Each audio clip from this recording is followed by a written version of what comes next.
What is happening? What's up, everybody? You are here with us, the Uncivilized Intellects. We're here. We're excited. We have a guest. Yes. First Zoom guest. We're actually using Zoom properly and bringing people in. It took us, like 2 months? It took us 2 months. It's ridiculous. Mike, hello. Yes. Introduce yourself. What is your name? Hi, my name is Mike Fallin. Okay. Mike Fallin's here with us. He is an old friend of me and Cousin B's, a very old friend, a great guy. Mike, we're just going to go through some stuff with you, kind of run the gamut, get to know you, welcome you to the Uncivilized Intellects, the podcast. We are here, ladies and gentlemen. Let's get to know Mike. So, Mike, what the fuck do you do? Actor, writer, filmmaker, dancer. In a very brief nutshell. I love all that. Mike, where you from, player? So it's funny. I was born in LA, but since I was 4, I was raised out in San Diego, and then I came back to LA about 8 years ago. Oh, okay, San Diego. You guys like San Diego, right? Zach, Brian. I love San Diego. Yeah. San Diego has great goddamn food. Bro, that's I got the side. Yeah, that's right.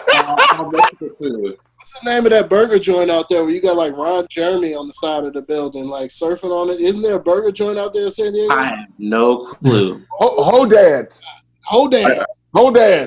Okay. Yeah. If it's Ron Jeremy, I thought it'd be like Rooflin Patties or something. So, Mike, you went to high school out there? Yeah, man. I went to high school, college out there, and then 2012 I came out to LA, and because I wanted to make it as a writer first, and then it's funny, it's like I wasn't getting any writing gigs, but I kept getting comedy and dancing gigs. Okay. And so, yeah, man. And then my first How did you get into acting? I just jumped on in, man. I started doing mixers. I had friends up here because I do a dance called Krumping. So it's like a street battle style. I've been crumping for about 15 years, since 2005. Yeah, I started back when I was a freshman in high school. And because of that, I would leave San Diego on my days off or late at night before like the next day for school. And I would come up to LA and I would have battles against other crumpers throughout LA. And so because of that, I started networking with people. I have friends up here, and a lot of my friends that crumped got into acting as well, or they got into music. So it's crazy because it's like a conduit for creative people. Like I know these 2 guys named LJ and we would call him Octane. His name is Julian. And so they both quit dancing because they both got signed like the Interscope Records. And they were a rap duo called Audio Push. And actually, Julian was just in that movie, John Henry with Terry Crews. He played Ludacris's henchman that shot his dog. But that killed his dog. Yeah, so that dude, he was a crumper too, but he quit because he was under Interscope, and he worked with like Wale, Joey Badass. So like it's like that whole conduit. It's just like creative people who branch out. So would you guys see each other at auditions and then start battling each other like Krumping? Would it be? Oh no! We would see each other. We would battle each other in the street. See each other like at Taco Bell and like, wait a minute, I got to battle you. I know. On site, cuz what's happening? Right. On site, cuz let me get this Krump. Goddammit. He's like, let me get this little Bluetooth speaker and we can get it in. Niggas, using their phone, putting on music. Yeah, man, it's just crazy because like I would start doing cool things here and there with some of my friends that were getting into acting, and then I'd meet other people, like how I met you randomly at the park back in 2014. Yeah. What park did we meet at now? Oh my God. I think it was in the Valley somewhere. Oh, that's right. I was like a big fan of Blackie Sack, and that's why I recognized you. Yeah. Classic. Right there.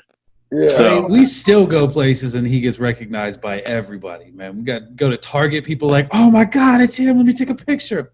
Yeah. Especially after when you did Insecure, right? They're like, oh, that's the guy that snitched on all those slaves. Yeah. That's the slave snitcher.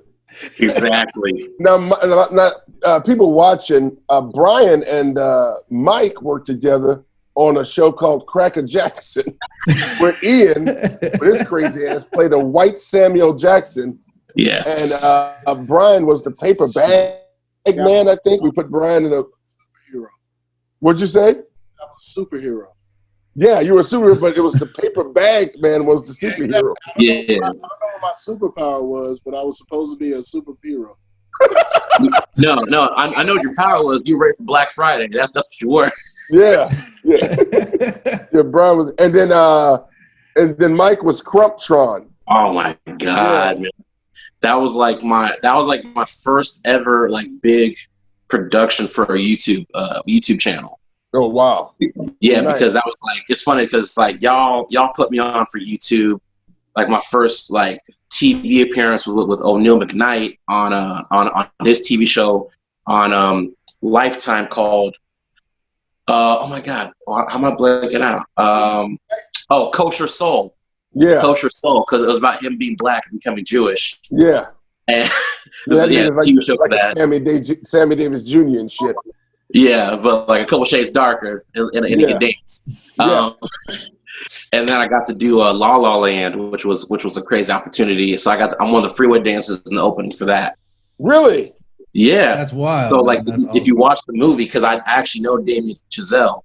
So it's funny, my stepdad was the road drummer for the Dells, Shy Lights, Patti LaBelle, the OJs, and he was in Whiplash. And because of that, I got to meet Damien before he became famous, like huge. And Damien knew that I was a crumper. So when they were starting to do La La Land, he texted me. He's like, "Hey, bro, like I got this thing with Ryan Gosling. Do you think you want to dance in it?" And I was working at like Office Depot at the time, and I'm broke. I'm like, "Yes, nigga, of course." Like, I don't have to.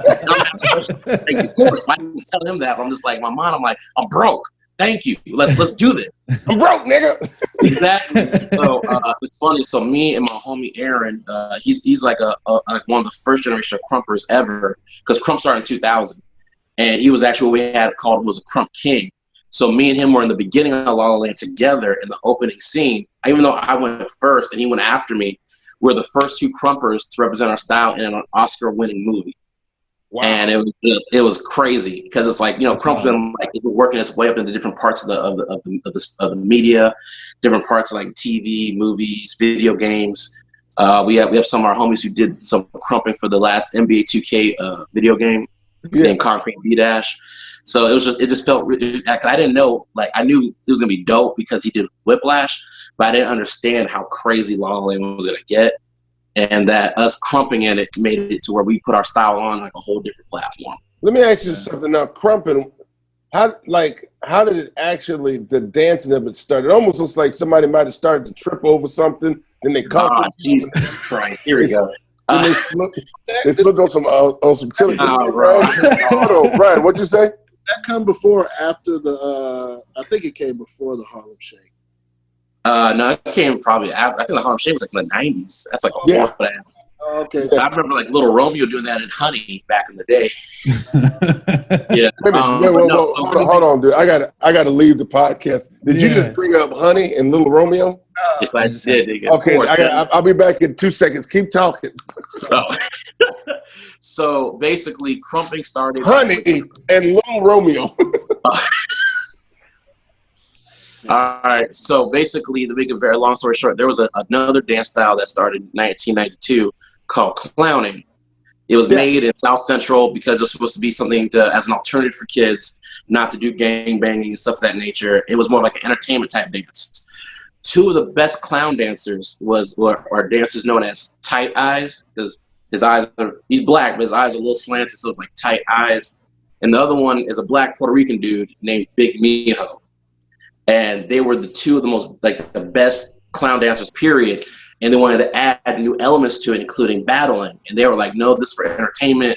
Like, it's whack. Just, do that somewhere else." So they left and they started crumping on their own back in 2000. And then they started grabbing people, teaching them. And it built up where they got so many crumpers, they started battling the clown dancers.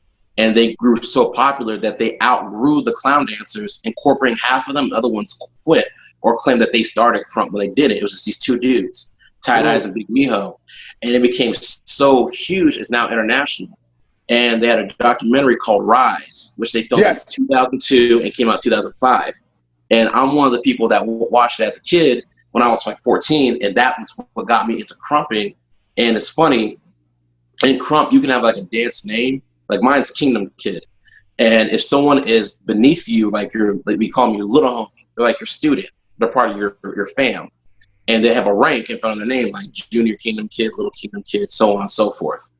So the creators, little homies, went to high school with me in San Diego. And I didn't know what Krump was until the documentary came out. And then we started talking about it at lunch. And then they got me into it and they started teaching me. And I started battling people in San Diego as I learned. And I got better. And I became one of the best plus-size crumpers in San Diego history. And so it got to the point where I started... Stop right there. Plus-size crumper? Yeah, you know. I like, so they even had to bring in my man's weight. They said, oh, that's a plus-size crumper. Yeah. So you can only battle plus-size. Well, I knew a crumper in San Diego.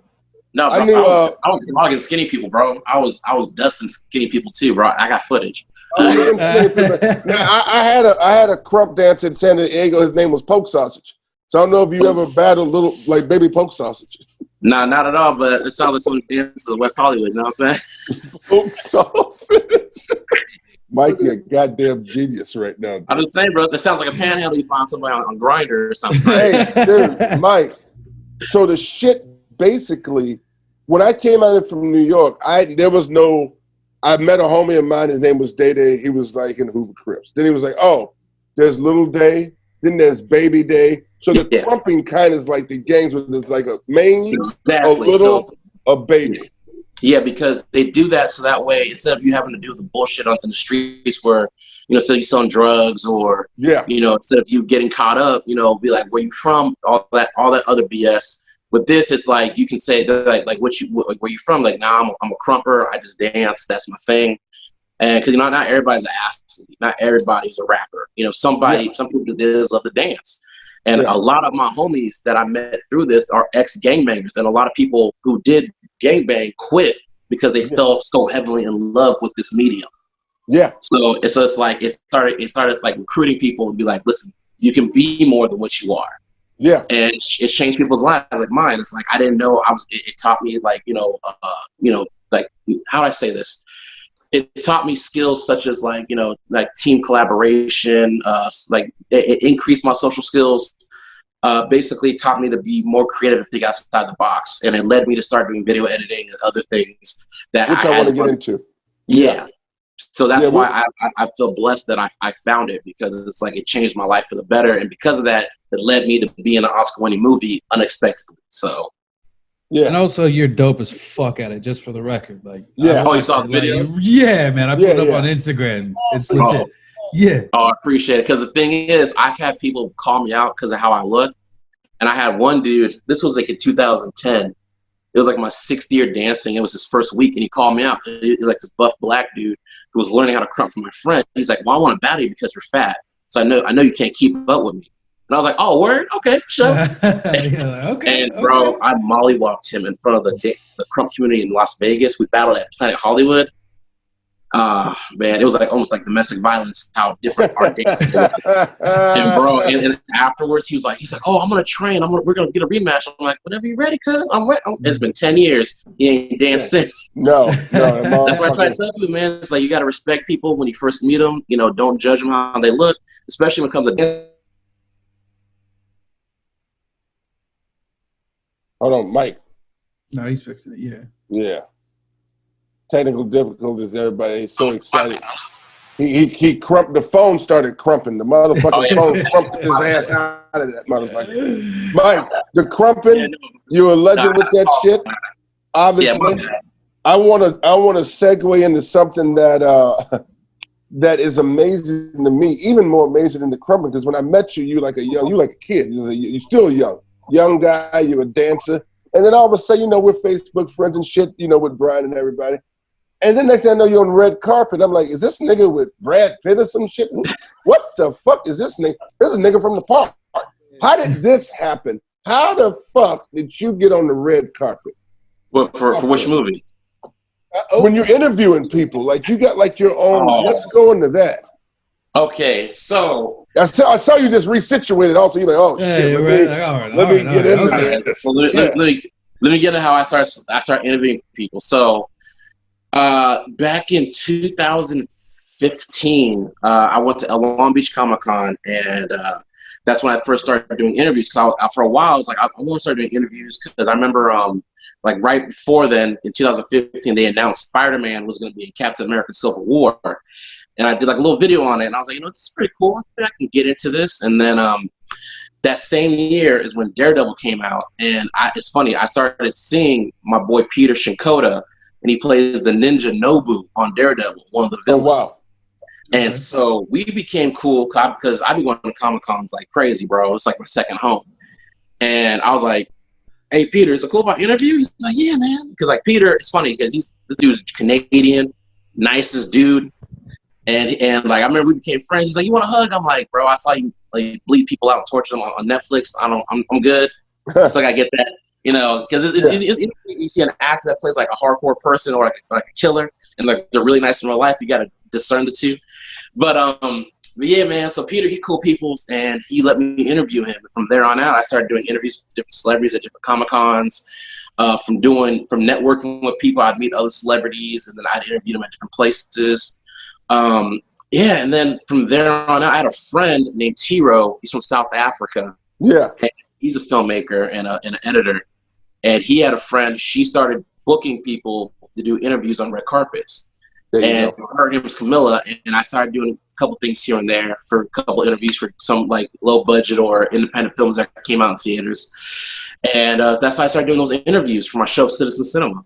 And then what's the name of the show again? Citizen Cinema. And where can people find that at? On YouTube. On YouTube, Citizen Cinema. Did you did you find out did you see that you're basically like one of the few African Americans out there interviewing people? No, I didn't know that. No. Did you see that when you saw other people interviewing people? Did you see a lot of black people out there?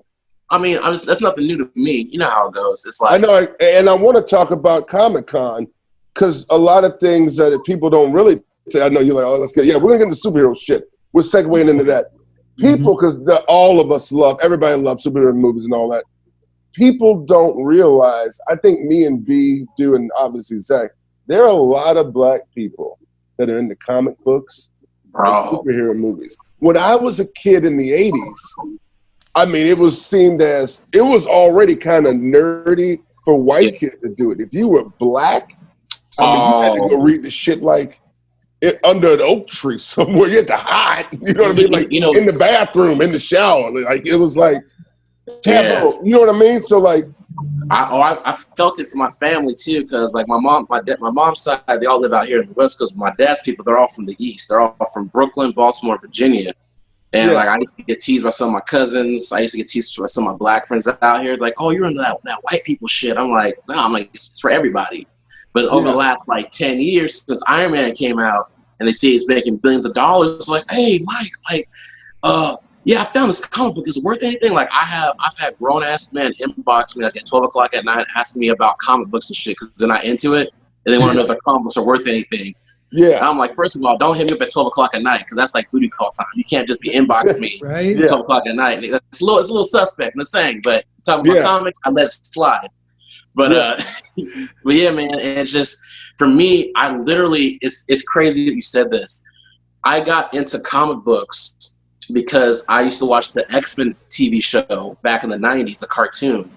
And I actually met one of the creators of that show, and I interviewed him last year at LA Comic-Con. Oh, wow. Named Larry Houston. And I remember, and I'll never forget this because it was like such a big part of my life.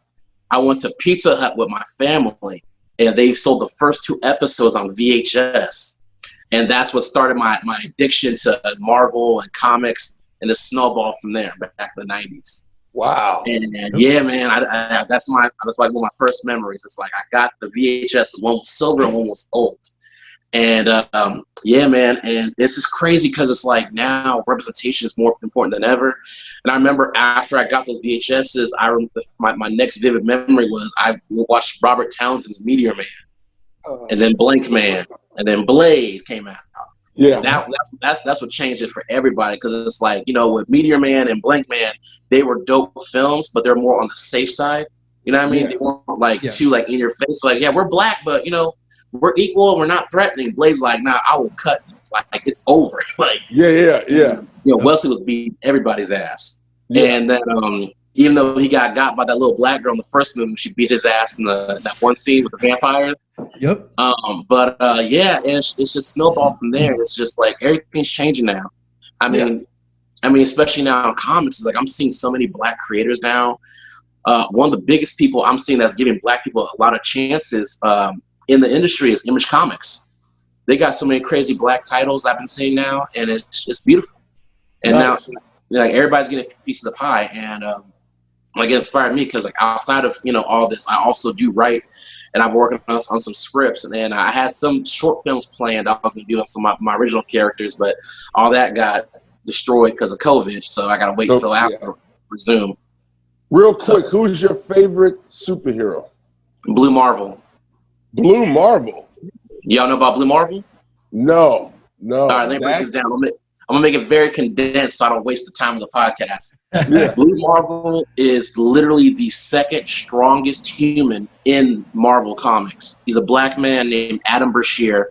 Okay. He got hit in an accident back in the 50s that aged his slowing and it made him basically a demigod. And he's an Avenger. And literally in the comics, he's knocked out the Hulk, he socked out the Red Hulk, knocked out Hyperion and Sentry, who are two Superman ripoffs. Yeah. Now, with him, there's a thing called the negative zone with the Fantastic Four. Adam Brashear, because he got hit with like a negative type energy, if he was to go into the negative zone, which is a negative like matter, he'd be a living god. But since he lives in our reality, which is positive matter, he's at his weakest, which makes him stronger than Superman. So you can do everything Superman can, plus energy projection and some matter manipulation. And so, like I said, with Hyperion, he's like a Superman ripoff. He got knocked out by Blue Marvel. His introduction was in 2008. He socked out the entire Avengers by himself. Jesus. And then he socked out a guy named Sentry. Sentry is a Superman ripoff. He's a white dude with literally 100 suns inside of his body. And him and Hulk went at it, and they like connected body shops, creating rips across the planet, and they tired each other out. But when he fought Blue Marvel chin checked him, left his ass knocked out in orbit, literally floating amongst satellites. And there's two Hulks. There's Red Hulk, which is the Hulk's father-in-law, and the Hulk. He knocked out and chin checked both of them. All right, you went to another level of comic book shit. Yeah, I like that. I thought you was about to say like that Spider-Man. shit, Yeah, Literally. like easy shit. I like Alfred, the motherfucking butler. That's my guy. Yeah, no, but this dude, literally in the comics, is written by Kevin Grevos. Like, did y'all ever see Underworld with the vampires and werewolves? Yeah. Remember the black guy with the deep voice from Underworld? Yeah. He wrote Underworld and he wrote this character. The thing is about that dude, he was a genetic was it? He was in biogenetics before he became an actor and a writer. And then he's right for Marvel every now and then. He created this character. The only person stronger than him in all of Marvel is the son of the Fantastic Four, Franklin Richards, who can manipulate positive and negative matter. Oh. And he's like a living god. But beneath him is Blue Marvel, and he's black. And the thing is, they go into race with this comic where he was a superhero in the 60s, but JFK had him quit because everybody in America found out that he was black, and they couldn't have a black superhero in America. And it got deep. And then years later, because he aged slowly, he's still like in his 40s, he then joined the Avengers after the Civil Rights Movement. Oh, what were you about to say, B? Who's playing the Blue Marvel? They haven't introduced him yet, but he's been around for 12 years now. Who would be the one to play the Blue Marvel? If I had to choose, if they let me, do like make it, I'd choose Michael Jai White. Oh, wow. Yeah. I didn't expect that. Yeah, wow. He's a bad motherfucker. Bro, like, he still got it. Like, Yeah. But he's still going too, because I know he was supposed to be filming he just filmed like another hero movie. He plays like a black cowboy right before the movie. Yeah, because for him. That'll be man. a Marvel film, like, and then play the second most powerful character. Yeah, because that's why I was laughing when everybody was like, "Oh, Captain Marvel, the Hulk, they're the strongest." I'm like, power-wise, I'm like, they ain't shit. Like, Jeez. I mean, I wish we had like some type of survey because I guarantee you nobody knows who the Black Marvel. oh, well, I mean, he's been around for 12 years. So, like, just like how people just found out there was a Black Spider-Man, they haven't pushed him. You know what I mean? Because like Miles Morales has been around for like 15 years or so. Yeah. And so he just got his first movie 2 years ago. So, Who's your favorite superhero, Zach? If you had to choose one. Oh man, I wasn't ready for this fucking series. I was gonna pick like, God damn, put me on the spot. I don't know. Shit. Brian, you're coming up next. I gotta come up. Yeah. Moo, you go. Who's yours? My favorite superhero that I always I mean, it's so generic because I don't know the comics like my man does. I do like me some Black Panther, but I just grew up with Superman. I'm just used to Superman, I guess. well, you know that there's 2 Black Supermen now, right? I had no idea about this. I guess I like one of the black ones. Yeah. So, No, I mean, Zach, finish. I'm gonna get back on that after. yeah. Because I guess I like one of the black ones. Yeah. I liked. I was always a fan of Deadpool. Deadpool was actually a really good one. Oh, there you go. Obviously, and Cable, who was actually around before Deadpool wasn't he? Like, because I know he was in Deadpool 2, which I thought was great. What Yeah, because I remember Deadpool premiered with him back in '89, and was it New Mutants? I think it was New Mutants. I know they came back in '89 by Rob Liefeld. He introduced Deadpool with Cable because it was like the first version of X-Force. Yeah. Yeah. I mean, I didn't know that. I was just saying yes. I would say I'm a huge Hulk fan. I was a Hulk fan. Just the whole regular in person, you piss him off, he just reaches that pinnacle and just changes. Yeah. Well, for me, Brian, that's just too close to home because it reminds me of my ex the way you described him. So. Oh my God. All right, I'm gonna start to rattle off a couple things here. Our movie theater's coming back, buddy, because I mean that is a big thing for you. You doing the carpets. I mean, even when after COVID, the vaccine, all that kind of stuff, are people just now comfortable in their house? Are you going to want to watch it? Are you going to want to watch a movie that's now what are they going to do? Take out every other seat? Like, what do you think? What have you heard? I think they're going to slowly start rolling back out. Because I know Cinemark has already started plans to open it back up this month. What? Now, yeah, Cinemark has been talking about it. They're going to try to open it back up. Regals has been talking about it. AMC's been wishy-washy, but what they're saying now is that because AMC had beef. I don't know if y'all heard about this. They had literal like high school drama with Universal, where the 2 owners went at it on Twitter, and Universal literally said, "F y'all, you are blocked." Where they literally blocked AMC from ever showing a Universal film. And that lasted for like a month and a half. And now they just kissed and made up. And they're like, well, from now on, when it comes to AMC, you can get our movies for 2 weeks. And then afterwards, we'll just probably drop them on a video on demand. But this month, we're supposed to be getting the New Mutants in theaters by Disney. Because that was the last Fox X-Men film.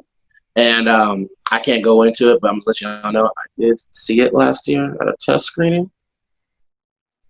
And and so that's all I can say. Yeah, I mean, just information on Uncivilized. We know the stars. I'm sorry. I know, but they know about the NDAs and everything. I can't say stuff outright. So yeah. But just letting you guys know. So like they're supposed to drop that August 28th. But even though the tickets just went on sale yesterday for the New Mutants. Yeah. Shit. But it's like everybody isn't in the right state to go back, especially in LA with how crazy COVID is here. So what I feel is in the next few months, COVID's gonna be, once Americans start taking it way more seriously and get this out of our country, like how New Zealand did and Samoa did, they both have no cases. Yes. Because they took it serious instead of just talking about it's my right to not wear a mask. I'm like, all right, well, just keep it up longer. It's like it's your right to stay with your ex that's abusive, but it's not going to make the relationship better. You know what I mean? So as long as we get through it the next few months, I'm thinking getting in 2021, everything will go back to normal. And slowly but surely, they're going to do like limited seating. people, it's gonna suck because people are gonna be in theater still, and they're gonna be probably wearing masks. But seated, because when I saw Bloodshot was the last movie I saw before lockdown, and they had it where you could wear you sit across like 6 seats away from people.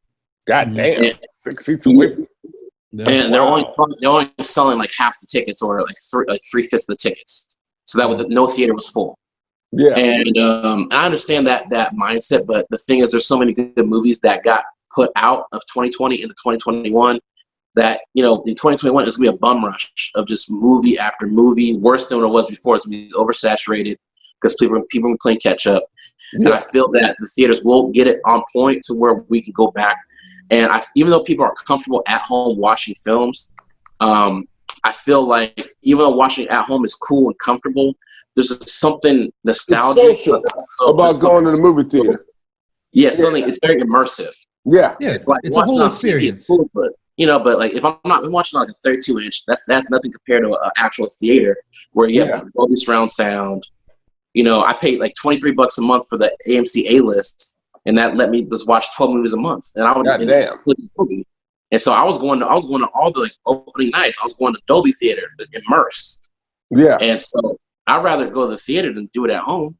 You'd rather go to the theater than do it at home. Well, let me ask you something. When you're at the theater, what is for me?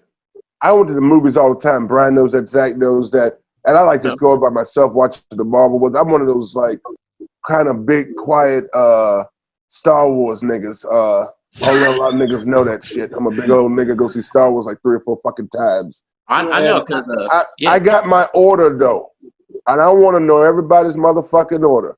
My order is, and I never eat it all. Large popcorn, the middle I want butter.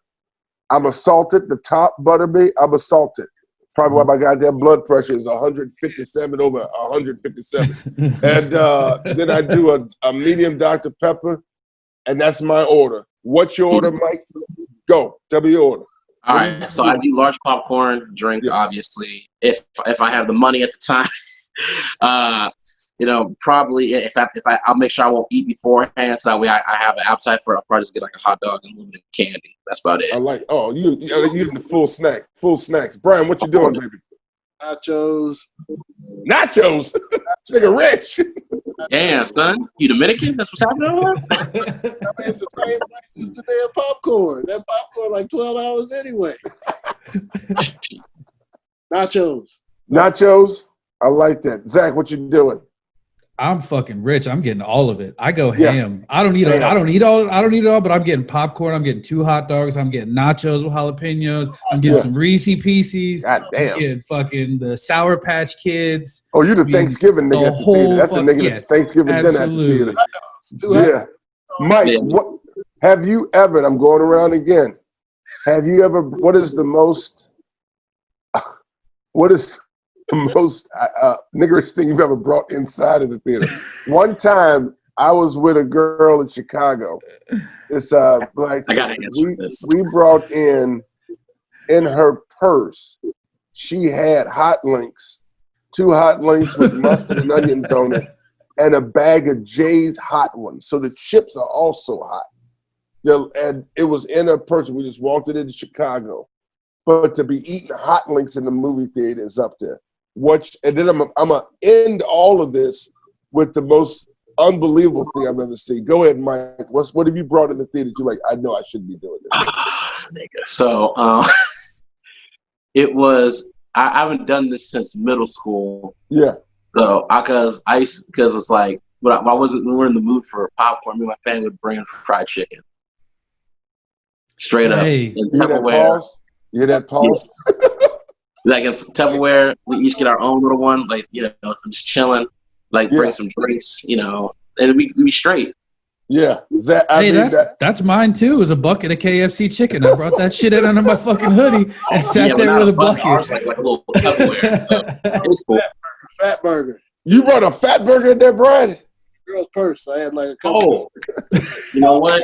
Uh-oh. Yeah. Look, Mike's like, I'm gonna out nigga what you just said. Nah, check this out. I had a half-pound joint, Friday, bacon, no big deal. All in the purse.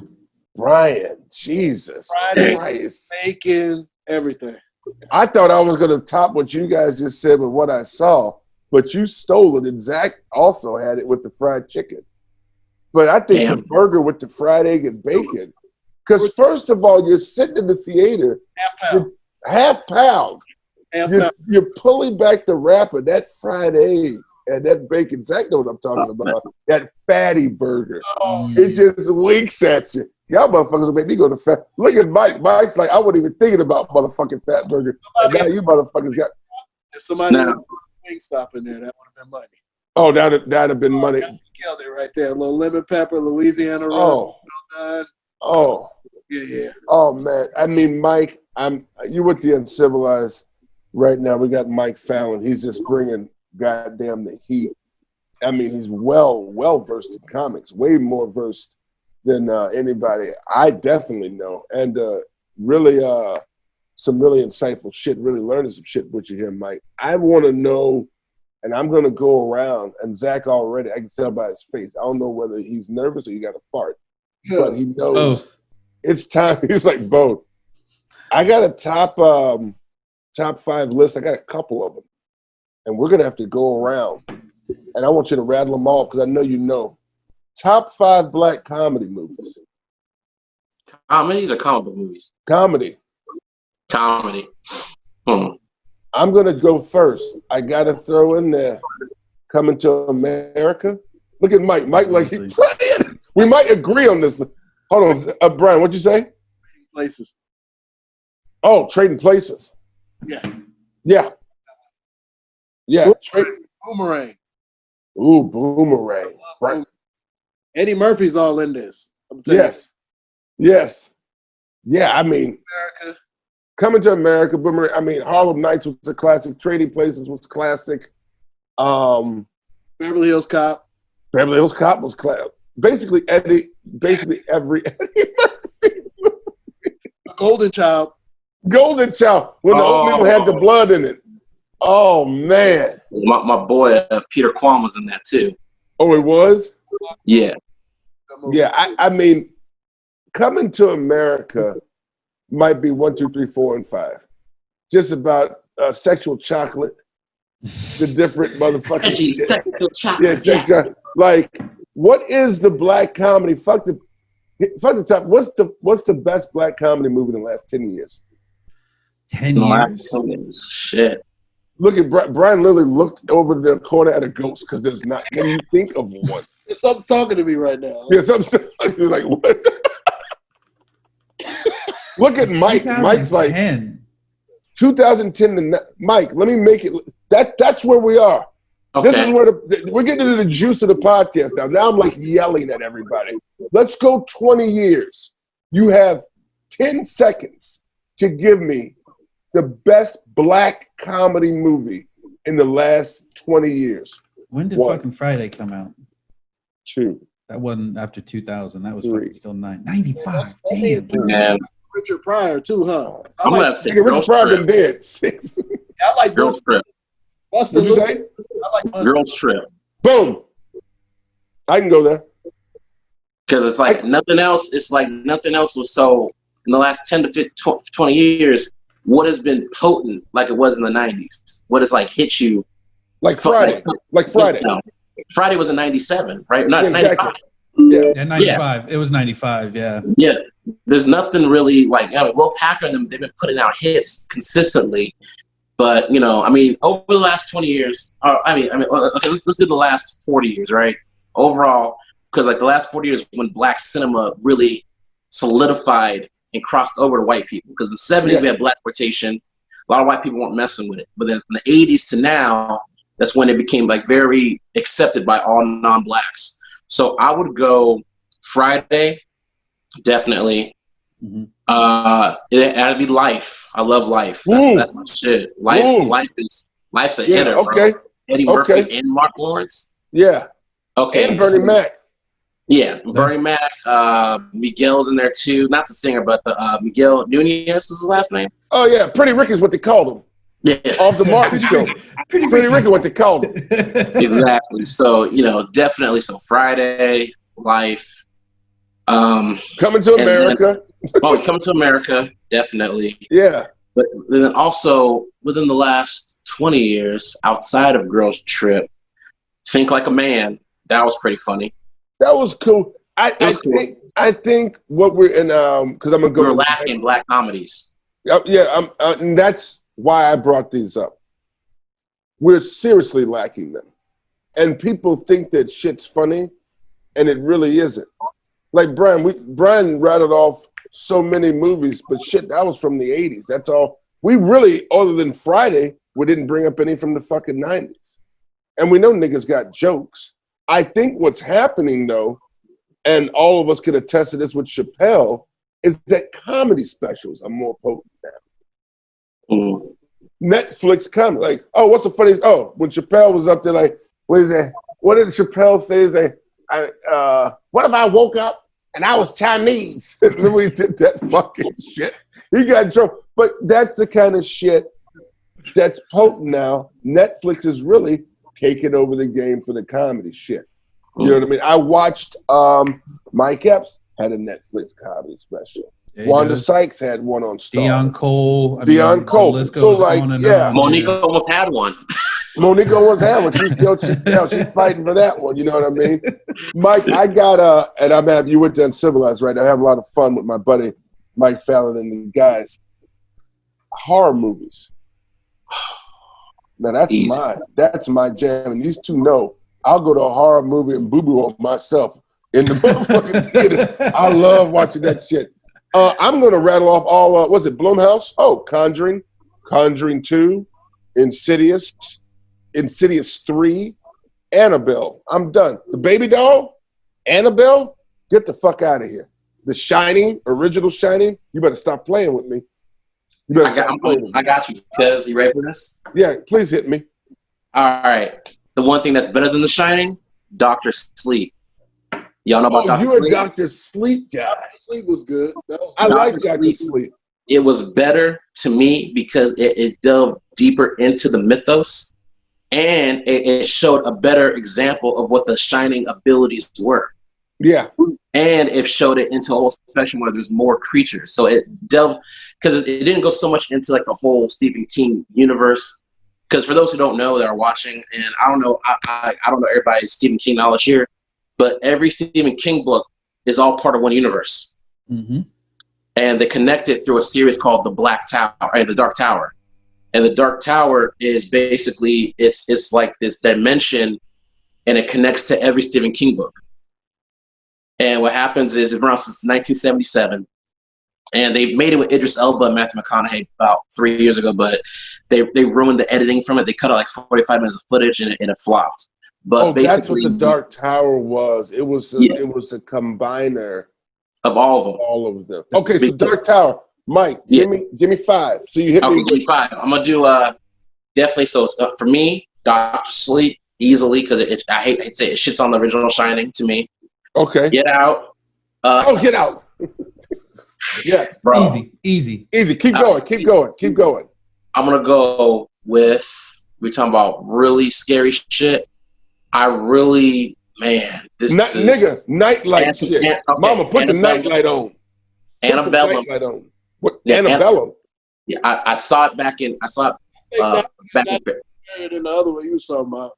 Yeah, so I'm gonna let you know, Annabelle. It's a messed up film. It's coming out later this year, but I saw it already back in February before the whole COVID. So I'm like, when you see it, you'll see what I'm talking about, how messed up it is. And for number 5, we're talking about something that's really potent. Lights Out, 2016. Okay. Brian, do you watch scary movies? Yeah, I've seen Lights Out. Yeah. What'd you say? I don't have 5 like that. No. What's your number 1 scary one? Shit, man. What's the one that makes Bryan Adams just scared? Yeah, Touched by Angel. The Golden Girls. Brian wants this poor old ass white woman. He's like, it's scaring the shit out of me. Yeah, because they got shit on the spinoff. Yeah. Thank you for being man, cut that goddamn song off. You know that shit scares the fuck out of me. Let me tell you. I'm not sure. Who's that? The remake, I was honestly, Get Out was up there for sure for like the thriller side of things. If you want to go like classic, like not gore horror, but like proper fucking scary, I thought the remake of It was done really well. The first one, the second one, like I wasn't super, the second. You know why, right? Why? Because the second one, they're adults. You don't feel that type of danger or anxiety because they're not that kids like anymore. childish fear. And exactly. there's something about watching shit in like the 60s and the 50s when it's like older. You know, when they go back in time and they're like little kids and shit. There's something about watching a kid doing something when you're a grown ass person. It's kind of scary. You know. Oh, plus the editing and everything in that. Oh, it was done so well. That scene when the fucking burn up hands are reaching out the door for the little kid. Like, oh my god! The scene that enamored me and I loved is when Pennywise came out the fucking refrigerator and untangled his body. Yeah. And he started dancing towards the kid. Yeah. And then when because the kid broke his arm, and then when the kids try to like roll up on him, he starts talking shit. He's like, "I was not for Georgie, wasn't I, Richie?" It's like I was dying.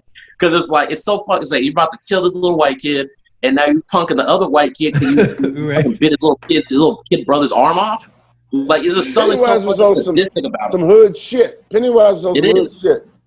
Yeah, he was punking motherfuckers in that movie. I mean, even just the beginning of the movie, like you said, he reaches in the sewer, and you think it's going to be like the old movie, you know what I mean, where they just show him, like, disappear, and then he's gone. And this motherfucker bit his arm off, and there's blood everywhere, and it's like a little kid. Yeah. It was like, as soon as that happened, I was like, all right, I'm in. It's like fucking Scorpion. He's like, get over here. Right? I'm in. Yeah, see, that wasn't scary to me. Brian's like, I think that shit in real life, cuz. Yeah, I'm trying to figure out what was actually like fucking scary. I'll say like old Child's Play. Like to me, I'll say less gore because the gore wasn't really what's scary to me. It was more like the sounds of the movie and the out of nowhere, you startles you with noise and just the thought of being scared and what if that would have happened versus actually seeing somebody get their head chopped off or run through a guillotine or on a circular saw. That shit ain't scary. That's just not real, like at all. What we were talking about last week, Candyman is one of those, a great example of a classic where, like we were saying, I am still a grown ass man, and you will not catch me in a bathroom with the light turns off and the door closed. It just isn't gonna happen. There's just no reason for that shit. Yeah, run in the bathroom like say it 3 times. Say it 3 times. Okay, I don't need that shit. No, I do want to say that. Yeah, for me, The Conjuring, it just scared the shit out of me, and that's just what it was. It was the scariest thing I had seen. I will say in this next one, this is gonna be hard for you, Mike, but superhero movies. You gotta give me your top 3, dog. Top 3 of all time? Of all time. Look at Zach. Zach is wiping his fucking eyes. There's some Iron Mans in there. All of them? All universes, right? Yeah. Okay. So, for me personally, my favorite superhero movie is Meteor Man. That's like my number 1 movie. Wow. I love Meteor Man. I've been obsessed with it since it came out, since I was a kid. All right. Then, I'm going to go, when it comes to DC, I'm going to choose Shazam. Because it was the most Shazam was the shit. And then especially when they had the massacre in the boardroom scene, where the dude killed his own brother and dad, and then let the demons, the 7 deadly sins, start massacring the other executives. That they ain't nothing more sadistic than that type of shit. Isn't Shaquille O'Neal Shazam? No. Shaquille O'Neal, he played a black Superman called Steel. Okay. Because what happened? No, for real. Because like it pissed off a lot of. Like what the fuck was that? No, the reason why he did that is because in the comics they had a thing called Death Superman, and Superman, they thought he died, but he actually just got knocked. He actually was in a coma, and during that time, 4 people tried to replace him. There was a black inventor that was like Iron Man, but he called himself Steel, and then there was a clone Superman called Superboy, a cyborg Superman, and a hologram called the Eradicator. Yeah. And so when they did the movie, it had no ties to the DC universe, which is why everybody hated Shaq, because it literally had nothing to do with Superman's death. It was just a nigga in the military that had a hammer. That's this is like, nigga, I can buy a hammer. I'm fucking Steel like right now. I can do the same thing, but so I can shoot a 3-point. The movie that Brian's talking about is Kazam, where Shaq played a black. Yeah. Yes. And because of that, motherfuckers think Sinbad played him. Remember? Yes. The whole Mandela effect. And I know Sinbad. I'm Yep. like, Yeah. Now, All right. So what's your last one? What's your last one? You got 3. Okay, and now if I have to choose a Marvel film, which I know most people are like, why didn't you say Marvel? Man, for me, the one that impacts me a lot, a little bit more than Black Panther, it would definitely have to be Winter Soldier. Winter Soldier. Winter Soldier is like, to me, was the perfect Marvel film because it showed Captain America not being a bitch like he was in the first movie, and even the first 10 minutes. When that terrorist, he's like, you ain't shit without your shield. And he took off his shield and his mask. He's like, all right, what's happening with it? And he squared up with George St. Pierre, and they just went at it. And then the whole dichotomy with him finding out about Hydra, him being challenged by the government that was like hijacked. And everyone's like, you're not an American. He's like, y'all kiss my ass. I love America. I'm bringing my black friend and my side piece with me, and I'm gonna beat all y'all's asses. Like it's just the whole thing, and it felt like a perfect spy movie. Robert Redford, he brought his A game, and it's just the way it set up the rest of the Marvel universe, and the way it did it justice to Captain America, and showed Winter Soldier, who's like one of my favorite characters too. It just did it justice, and it was like a true Marvel film. Jesus, you're well versed in this shit, man. You know exactly what you're talking about. My number 1 is Endgame. When they brought everybody back, because I was crying. Everybody in the fucking theater was crying. Yeah. And when Black Panther walked out of there, I was with Colin, one of my sons, Colin, who used to, Colin Bowman, Zach and Brian knew I'm talking about. And I looked over and I could hear him crying. I was like, God damn, I thought it was just me crying. Then the fucking Asian kid in front of me was crying. Then Spider-Man came out, and a nigga in front of me, he was crying. And I was like, why the fuck am I crying at niggas in goddamn superhero outfits? They were never really dead. These are not real people. But everybody was crying. Every time I see that motherfucking scene, I start to motherfucking cry. So I mean, as a whole movie, it was cool. It was better. But anything that's gonna make a grown nigga cry, it got to be the best. Brian. I would say I liked Infinity War better. Yeah. I like Ragnarok. Thor Ragnarok was excellent. That might be the best. Definitely love that one. And then, I mean, I want to say Black Panther, but I mean that's just too easy.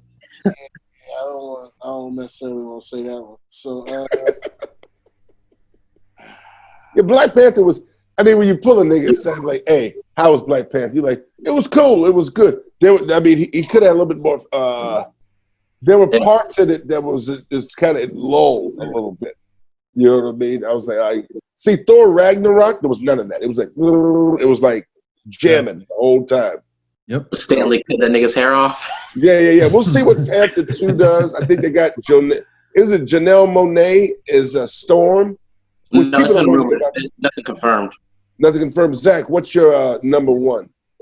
I mean, you guys already listed it. Winter Soldier is my number 1 for sure. The perfect Marvel film, without a fucking doubt. For all the reasons he said. Plus, it was the first one for me where Captain America wasn't like, I don't want to say a fucking douche. Exactly. You know what I'm saying? He was always a fucking corny nerd. Like, he always was a superhero, and he's great, and he stood for all the right shit. But you know what I mean? Like, it was always cheesy and very, like, prim and proper military. And like you said, this was the first one where he was like, what's up?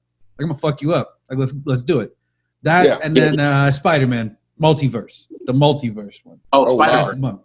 Yeah, Spider-Man. Yeah, that's my shit, bro. I love that That movie had no business being that fucking good. It had no business being that good. Wait till the sequel, bro. I'm super excited for that. Ooh, the new lineup? Huh? Yeah.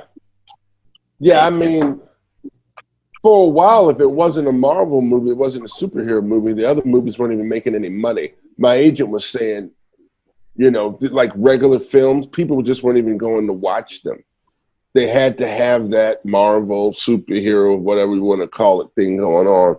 And I do agree with you, Mike. I think movies, when the theaters open back up and after this, they get this under control, it will come back because people do miss going out to movies. They're even bringing back the drive-ins, which which is going to be very interesting when that fully comes back. I just feel that movies have been around and we're just so used to them. The theaters, and that experience that they'll Christopher Nolan is not going to put Tenet on that, which I want to see that with Denzel Washington's son. Have you seen that already? Not yet, because with Tenet they didn't do no advanced screenings at all. Nah, Christopher Nolan's like, I don't have to do any of that shit. It's Christopher Nolan, bro. It's like he has even though he did get punked a little bit by Warner Brothers because he didn't want to do The Dark Knight Returns at all. Oh. But they came at him gangster. They're like, we're not gonna make what's the one he did in 2014 with Matthew McConaughey? Oh my God, I'm blanking. Inception. Now. Interstellar. He didn't want to make it at all, and they said because but he wanted to make it with him and his brother, and they're like, we're not gonna do this bullshit unless you do another Batman movie. So they forced him to do Dark Knight Returns because he didn't want to do it because Heath Ledger died, and he's like, what am I supposed to do? And like, do I look like I give a fuck? Like, you need to go make this movie, and then we're gonna give you this little pet project, Interstellar. So go do your job and make me another Batman movie. Wow. Yeah, Warner Brothers, man. That's why they be messing up too a little bit, especially with their DC universe right now, because they just canceled. I heard they're canceling the new their streaming service, DC Universe, and moving all their TV shows to CW and HBO Max. Wow. Well, ladies and gentlemen, you're hearing it here first. Uncivilized, I got my man right here who's going crazy into the comic book world and letting motherfuckers know what's going on in the movie world. Brian and Zach, do you have anything else for my man before I let him go? He's just blown my mind. As a white person would say, you're very well spoken. You were It throws my bar. Brian, do you have anything for my man before I? I don't have anything. Basically, he said it all. It's good seeing you as always. Yeah, Mike, you killed this, man. Shit, killed it. Dr. Strange. Back. I'm here. Yeah, exactly. I ain't going nowhere during this lockdown. Right? What'd you say, Brian? Hey. Dr. Strange, Dr. Sleep, wasn't it? Oh, Dr. Sleep. Dr. Sleep, man. That was a badass movie, and that little girl was a gangster, bro. I have it. I'm gonna watch it again now that he brought that up. Yeah. I own it. I have that one. Yeah. Yeah. Okay. One last thing, Mike, and then the Uncivilized will be piecing everybody out in this beautiful episode. What is the one place to eat that you missed during this time? Because I got a ton of them. Oh, yeah, I was about to say. Man, so my spot was in Burbank. Albert Tacos. Not Albert Tacos, Alberto's. And Alberto's, man, because I'm from San Diego, and the dude the owner's brother used to hook it up over there. They're from Oceanside, and they had this California burrito. Like, y'all mess with California burritos? With the fries in it. Oh my God, man! And then like in San Diego, I miss going to San Diego because Albert Tacos is down there, and they have the best in San Diego, the best California burritos. And it's just, that's why I miss those two. I miss real Mexican food from my favorite spots. That's what I miss. Nice. Well, hopefully soon, buddy, we'll go get some California burritos. It'd be good to see an old friend. Ladies and gentlemen, excellent episode. Uncivilized Intellects, we're here.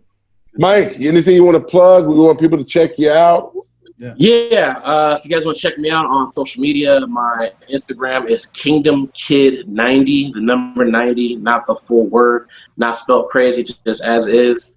I have a new TV show coming out, a web series dropping on the 21st called Boxed In.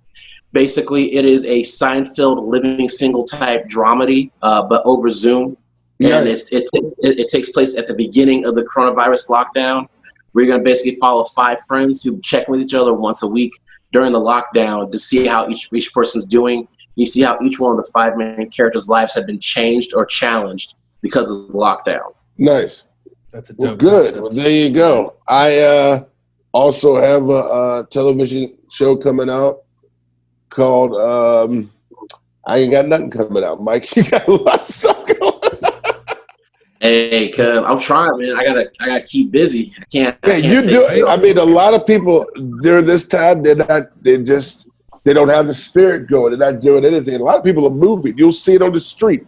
It's a lot of like furniture just left out on the street. People literally like, cool, I can't pay this rent no more. I'm out.